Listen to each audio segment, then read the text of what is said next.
What happens when one man tries to watch all the horror films of the 1980s? Well, we're about to find out because I'm your host, Josh Spiegel, and this is the 80s Project.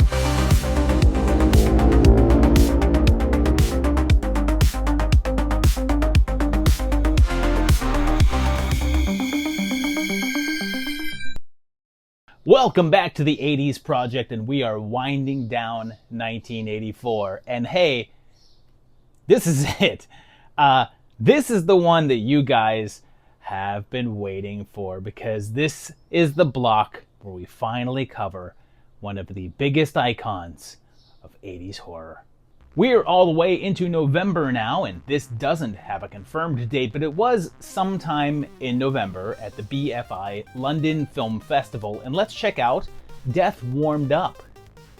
It begins with a young man on the run, and he runs to the hospital and overhears an argument about experiments on rats that went wrong. Seems they're working on a way to conquer death, and while taking a shower, Michael is given an injection in the bum, with a syringe though, and he's carried off and put through some sort of experiment.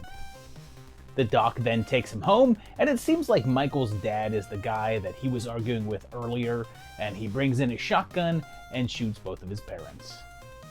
He's then institutionalized and doesn't remember doing it. 7 years go by, and the evil Doc Tucker is now on some remote island doing new types of medical procedures. Michael is released and now sports bright blonde hair and has a girlfriend, and they take a couple of their friends on a trip. Oh, yeah, Michael is Iolaus, and their trip is taking them to Howell's Island, where it seems that he's looking to get even. There's other people on the boat though, and it seems like they have some problems, complaining about burning inside them, and they get into a little altercation with them.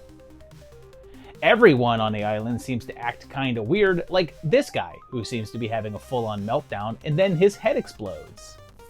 Our crew finds a bunch of tunnels and gets chased by dudes on cycles, leading to a face-off, and there's occasionally this noise that makes me want to run for the border.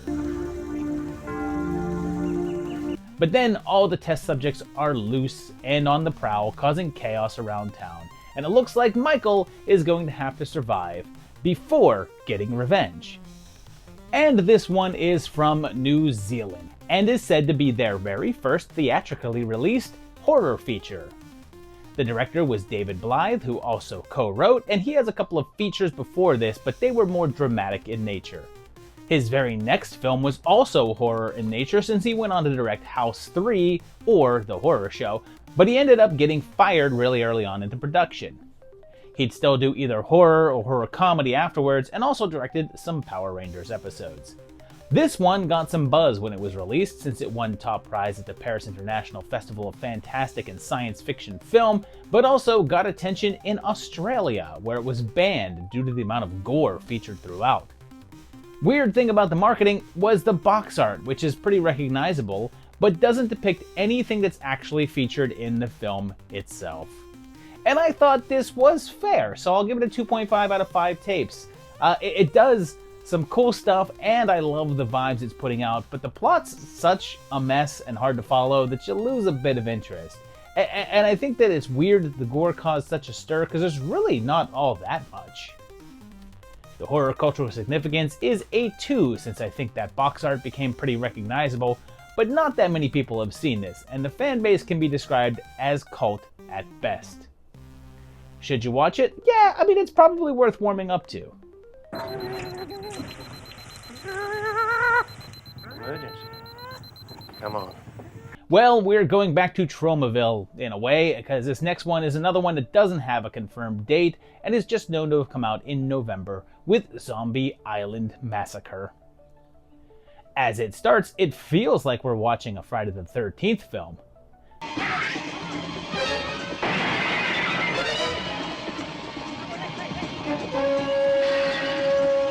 But it's just because that opening score is by Harry Manfredini, and it starts in classic 80s horror fashion with a new woman in a shower, and it's Joe and Sandy, married couple planning a tour on their vacation.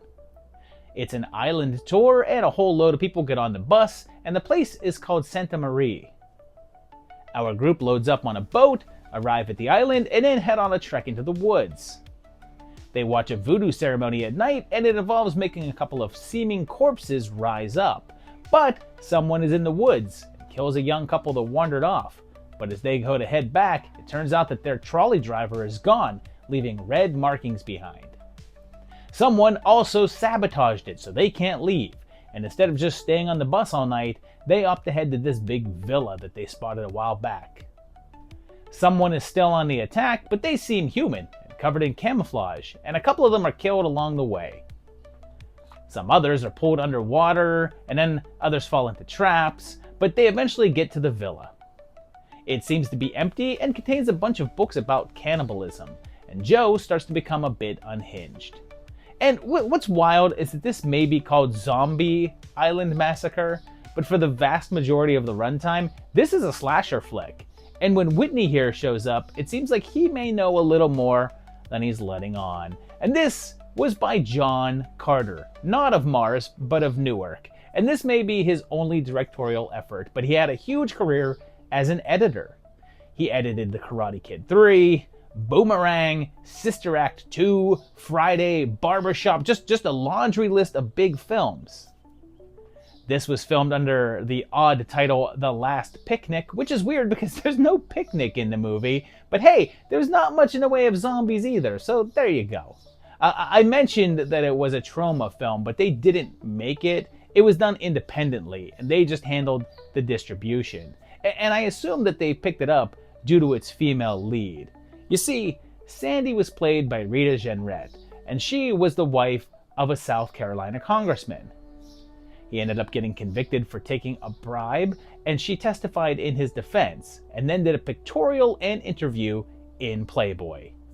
In the magazine, she claimed that she and her husband had sex on the Capitol steps at one point, and got a lot of notoriety and wanted to leverage that into a film career, and this was her first feature. It wasn't really a hit and sort of faded away, and not even the Manfredini score, which really is just the Friday score with minor changes, could boost its reputation. And this is another 2.5. I like it fine, but it's mostly just a run-of-the-mill slasher flick that takes too long to get itself going. It's got a cool vibe though, and I like the island setting, but the characters are too flat, and the music just feels too much like a clone.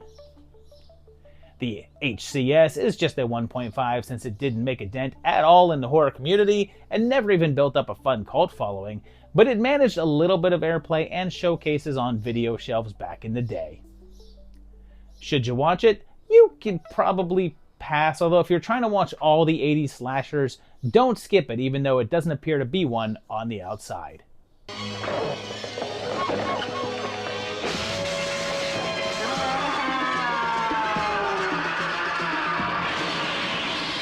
This next one did have a confirmed date, and coincidentally enough, was another film that was distributed by Troma, and on November 2nd, we saw Screamplay. It starts in black and white with a very German expressionism looking sequence as a man types out a script and flashes back to when he arrived in Hollywood. He immediately encounters rude people, so he then writes a story about her death. Edgar Allan meets a guy who wants to be his agent and is then almost robbed, but a dude saves his life and kills his mugger. He follows the guy back to his place and he gives him a job as a custodian. The other tenants of the complex are oddballs, including an aging actress who sleeps with the landlord, a guitar-playing rocker, and a young ingenue. And she's dating hotshot director Nikki Blair. He's played by James M. Connor, who I recognize from a bunch of stuff, even though he's never really had that one role you would identify him with. Edgar starts writing his scripts based on the people in his apartment, making a horror picture that has some pretty bad encounters with them all, and he envisions murdering them. But it's hard to tell if these are scenes in his script or if he's acting out these violent fantasies. He also forms a relationship with Holly, and when people start showing up actually dead, the police notice a similarity to his stories. But is Edgar Allan doing this all for publicity, or is someone else up to no good? And again, Troma didn't make this one, but they did distribute it.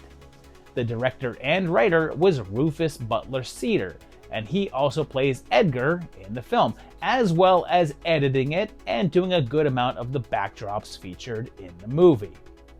This would end up being his only venture into the film world though, but later became an author of a really popular run of kids' books that featured Scanimation. This one was made with $50,000 that he got from a grant from the National Endowments of the Arts, as well as family and friends, and he got some help from George Kuchar, who plays Martin the landlord. Kuchar was a very well-known and prolific underground filmmaker, and the two had become friends. When it was finished, New Line expressed interest in releasing it, but when Cedar insisted that they blow up the 16mm print to 35mm for theatrical release, they decided against it. In order to attract other distributors, they did a world premiere in Boston, which is that November 2nd, 1984 date, and it was torn apart in reviews, which sunk any hopes of other big-name studio involvement.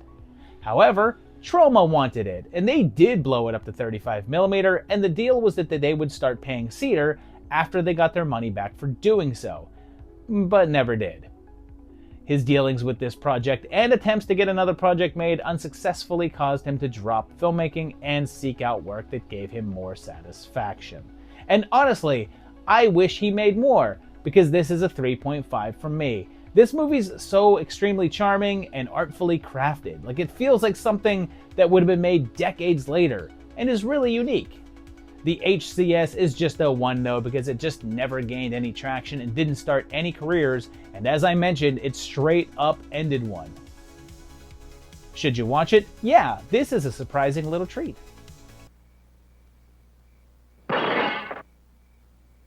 This is another one that arrived on November 2nd, this one up in Canada, and now we'll check out The Surrogate. The Brood Dad is here, and he's a businessman on the edge, running a Porsche dealership, and his wife looks like the middle of a magazine from November of 1981.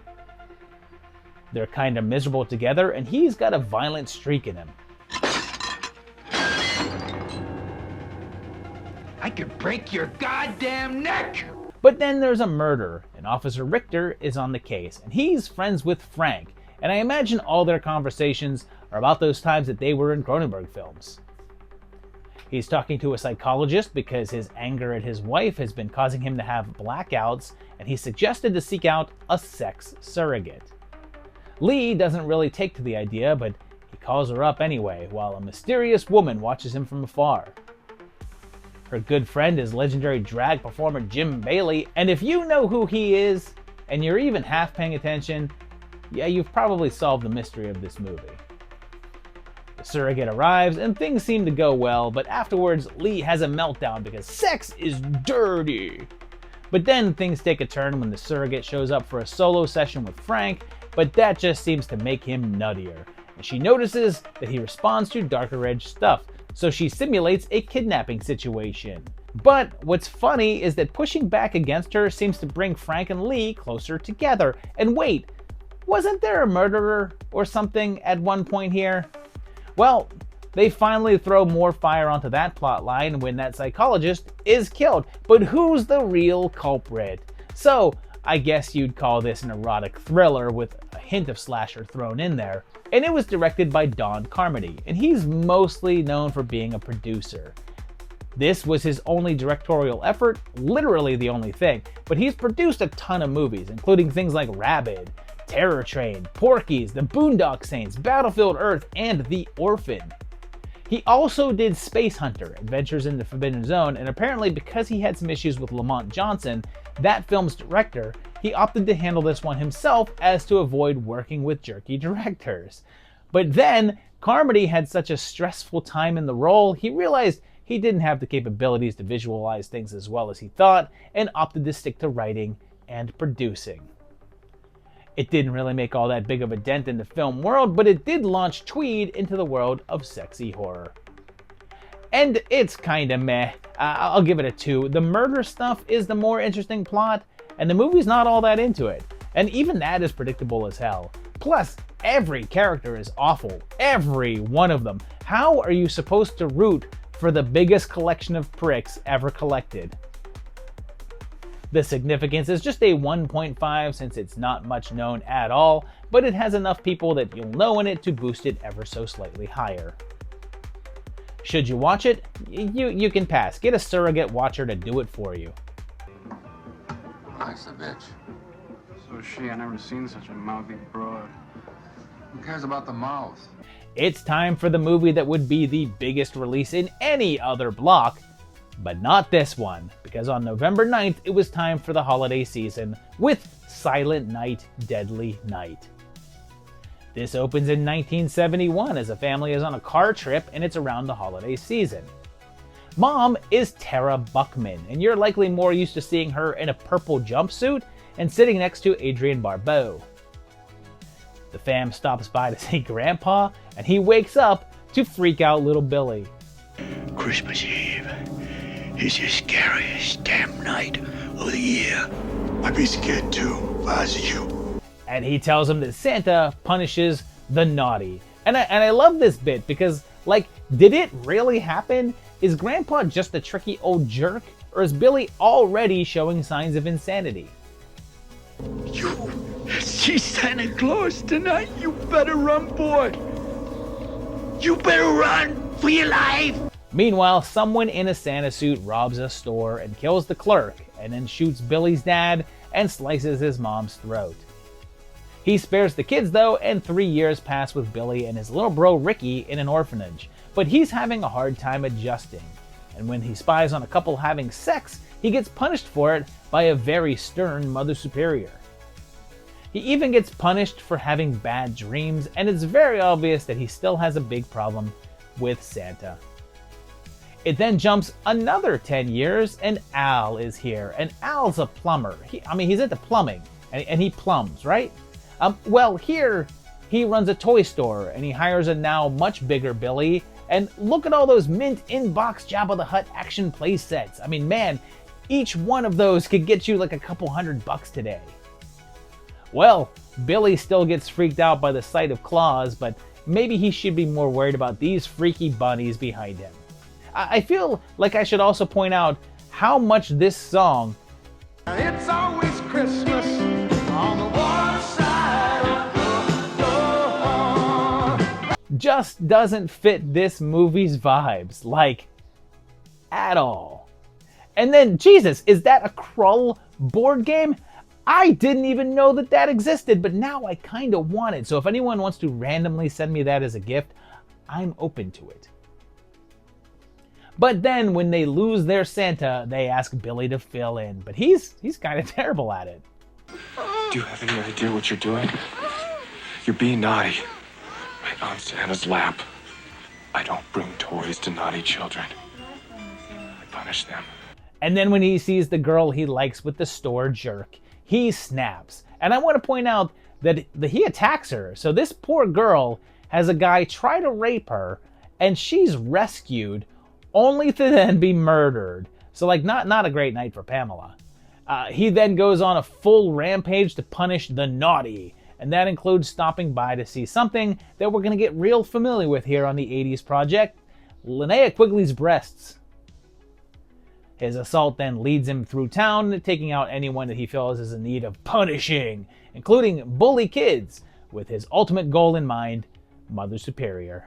Well, this is by Charles E. Sellier Jr., and he's another guy who is mostly known for producing and not directing, and he only did 2 movies after this one. The original title was Sleigh Ride, and not many of the creatives liked the idea of doing a slasher flick. In fact, Sellier was so uncomfortable with the idea of the death scenes that he stepped outside and let the film's editor, Michael Spence, come in and direct those parts. The budget was $750,000, and during post-production, they opted to change the title. But then it happened. Posters of the film depicting that classic image of Kris Kringle coming up the chimney with an axe in hand stirred up controversy from a number of parents and religious groups who felt that it was damaging to kids and fought to get it removed from theaters. There were commercials for the film that ran on TV on a number of family-friendly shows, so they got up in arms and started to protest the picture, and it became one of the most controversial flicks of the era. TriStar actually pulled the ads, and then they buckled and pulled the movie from theaters. It had managed to earn $2.5 million in the period in which it was out, and even got more controversy when it was given a home release. Since it was successful though, and made quite a bit of money, there were numerous sequels. The infamous Part 2 arrived in '87, and later there were Parts 3, 4, and 5. A remake arrived in 2012 as well, although a loose one, and it was just titled Silent Night, but there's been talks of doing yet another version, and it looks like one will arrive possibly later this year. And I've always really liked this one, so I give it a 4. Maybe that's a little high, but it's just the type of trash that I'm in this for, and I also have to commend the pacing. This movie moves quick, and it doesn't even get to the rampage stuff until an hour in, but there's enough going on that you don't notice it. It's just great stuff. The HCS is also a 4 because it's a widely known movie and pretty well seen, although not much outside of the horror crowd. It never really became a crossover film or anything, but I had to also give it some extra for that sheer amount of uproar that it caused and created a long-running franchise. Should you watch it? Absolutely. Get your holiday spirit going before you get punished. Punished! Punished! Punished! Here's another one that came out on November 9th, although this one didn't cause as much trouble, but it's Evil Judgment. It begins with news of a judge who's screwed up a case involving several underworld bosses, and he's having a breakdown and then kills a doctor and takes his scalpel and uses it to escape. There's also this little diner that apparently has great soup. It tastes like piss! And then in my new favorite movie moment, he actually stands up and pees in the soup. We then meet Janet, a dancer, and her jerky boyfriend Dino, and her friend April, who's a prostitute. Dino hates April though because of her job, and their friendship causes him to kick her out of his apartment completely naked, and then says, Get out of here before I kill you! Well, I mean, I said he was jerky. April convinces her to come on a job with her, and oops, the client is that judge. They settle in for some shenanigans, but in the middle of everything, he just disappears. But not for long, as he shuts off the lights and then kills April. Or did he? Because it appears as if his throat is slashed as well. She manages to get away, but someone grabs her from behind. They don't kill her though, and she wakes up in a hospital as a policeman tells her that she tried to commit suicide by opening her own wrists. The cop wants to work with her. You're nothing but a two-bit junkie whore. Or maybe he doesn't. She tries to find Dino for help, I guess, because he seemed like such a level-headed fella, but it seems like someone is following her, and he even tries to kill her. She eventually talks to Dino. You sure that dumb broad didn't set this whole thing up? Girl gets killed, and this ass still has to smack talk her. So they call the police, and they arrive to ask about the person that tried to kill her, but the cop just insults her and ignores her plight to leave her on her own. Which is sadly close to reality. So Janet and Dino head out to solve this mystery and try to figure out how any of these things come together, if at all. So for the third time here, this is a film by a guy who only directed a couple of things, but produced a hell of a lot more. It's from Claudio Castrovelli, and he made 5 movies, and this was the final one, although he did a couple of TV episodes later on. But as a producer, he's connected to Night of the Demons 3, Snowboard Academy, Arrival 2, and a bunch of other low-budget flicks. If this one looks a little outdated, it's because it was filmed back in 1981, but then had a number of post-production issues, so it went up on a shelf for 3 years. The budget was just over $1 million Canadian because this was made up there to take advantage of a tax break that they had going on, but there's not much to go on in terms of how well it performed, but considering that most people just haven't heard of it, I'm gonna assume not that well. And this is a 2. It's got a cool giallo thing happening, but it never commits to being one, and sometimes wants to be a slasher flick, but then other times wants to be a political thriller. But the problem is that it's never that interesting, and it's mainly because Janet and Dino suck as main characters, similar to the Surrogate. The HCS is a 1 because it never got any recognition, and there's no known horror faces in here. Should you watch it? My judgment on this one is no.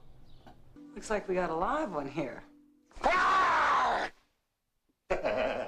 This next one here doesn't have a set release date, and it's just from sometime in 1984, and it's from France. It isn't a full-length feature film, but it's Killing Spree, not to be confused with the 87 film of the same name. This one follows a young lady by the water, and as a man watches her from afar, she then goes to her home.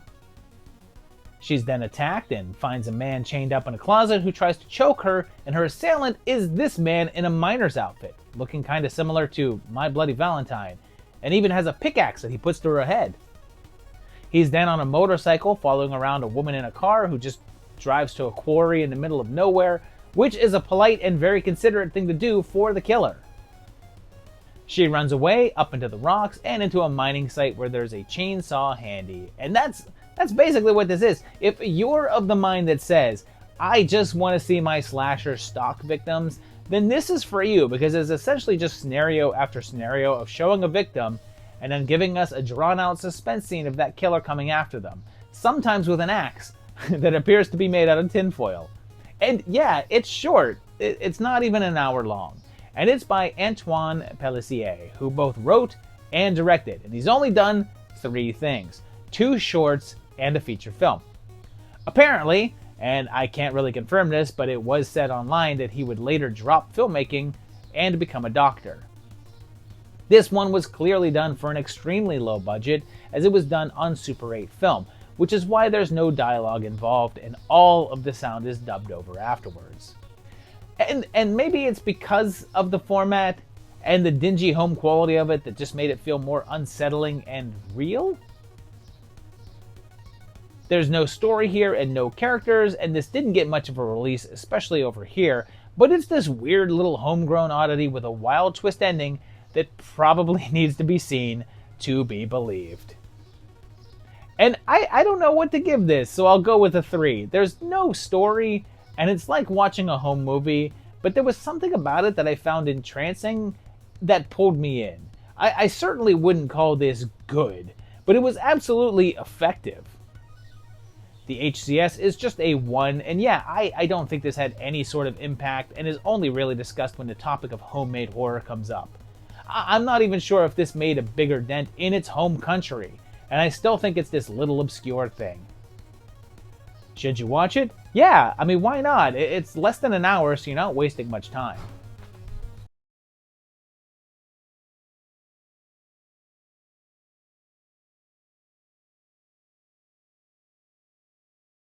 Alright, here we go. The big one. What I'm going to call the turning point of the 80s. And on November 16th, even though it had a limited release on the 9th, but the 16th was the actual wide release of A Nightmare on Elm Street. Things begin with Amanda Wyss in a cavernous boiler room, and she's been on the project already with This House Possessed, but she'd also been in a number of things by this point, and she was the most established young actor in this film, and I'll talk about in a bit how that's relevant. She's attacked by a dark figure, but it's just a dream, even if that dream seems to have ripped her nightgown. We hear the chant for the first time. 5, 6, grab your crucifix. And then we meet Tina's friends, including Officer Tom Hansen, and this young lady right here. And all 3 of these actors hadn't done much before. In fact, this was Johnny Depp's first acting gig. But when Tina talks about her dream, it seems her friends all saw the same guy, and later, they all go to sleep. A weird shape pushes through the wall over Nancy, while Tina hears something outside, so she goes to investigate. She comes face to face with this guy with a burnt face and a glove with razors on the end and a kind of funny run. But he's doing things like appearing from behind trees and cutting off his fingers. But then he catches her and cuts her, which affects her in the real world, where she starts bleeding profusely and flying up to the ceiling. Now, here's what I was talking about a bit ago, and it's something that doesn't get talked about much with this movie. But over a decade later, Scream would pull the trick of casting Drew Barrymore and making her seem like the main character, and then killing her off. Sort of a tip of the hat to Psycho killing off Janet Leigh.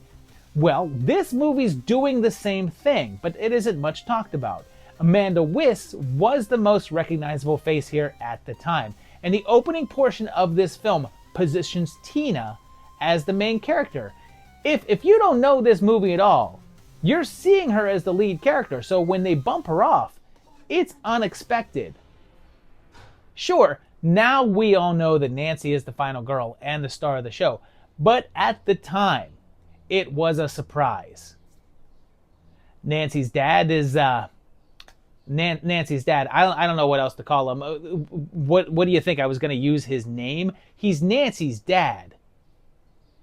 He's also a cop. And look, you know the story of what happens in this movie, so this isn't one that I need to recap the plot of at all. So here's some quick thoughts.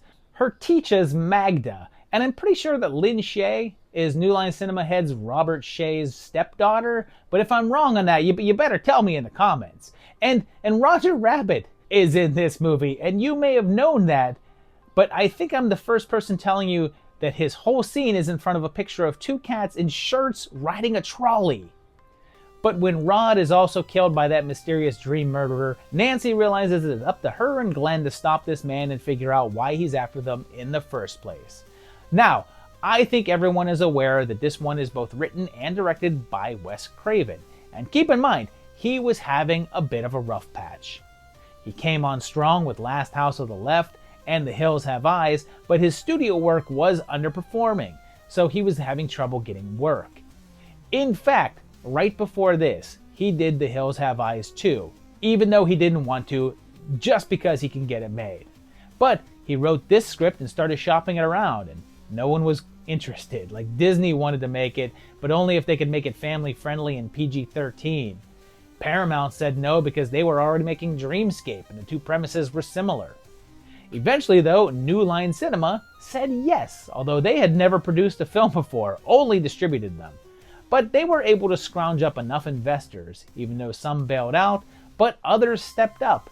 And the numbers vary, but the budget ended up being between $1.1 million and $1.8 million. Now, several places online state that originally the great David Warner was cast to play Freddy, and that they even did makeup tests, and there's pictures of them online, but they appear to be faked, since Warner says that he has no memory of ever being asked to be in the film, and Craven himself has said that he admired Warner and used him in Scream 2, but he was not meant to be Freddy.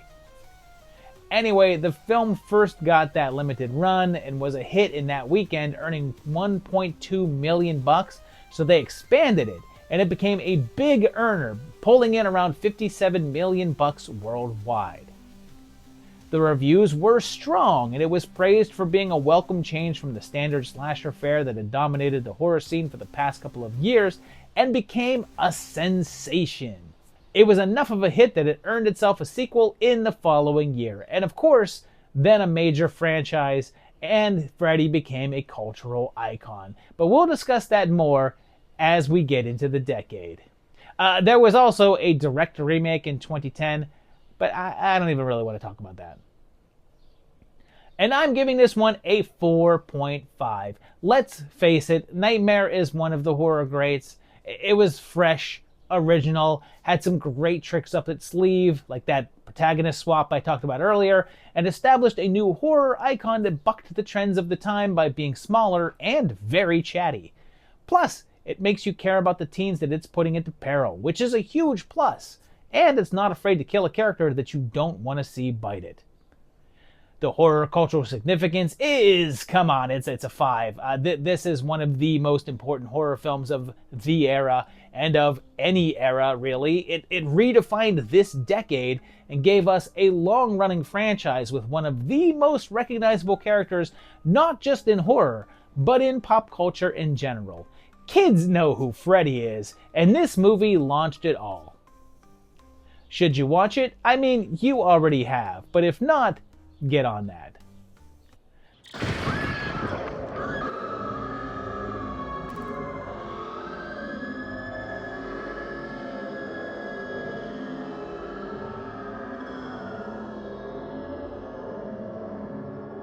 So there you have it, a rather epic block of the 80s project from 1984. I mean, yeah, we got Freddy and Killer Santa in one particular block. And my favorite of this set is definitely going to be Nightmare on Elm Street. I mean, it is hands down the best movie in this block.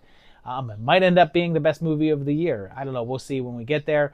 But yeah, let me know which is your favorite down below in the comments. I want to hear which of these you've seen, which of these you've not seen, which of these you would now like to see. Tell me that down below. I want to hear it. If you like the video, click that like button. If you like the channel, subscribe to it. And check out my Patreon page at patreon.com/movietimelines and help support this channel to keep it going. And yeah, this year is winding down. There's not much more to go. I think there's 1 or 2 episodes left of 1984. So stay tuned right here on the 80s Project.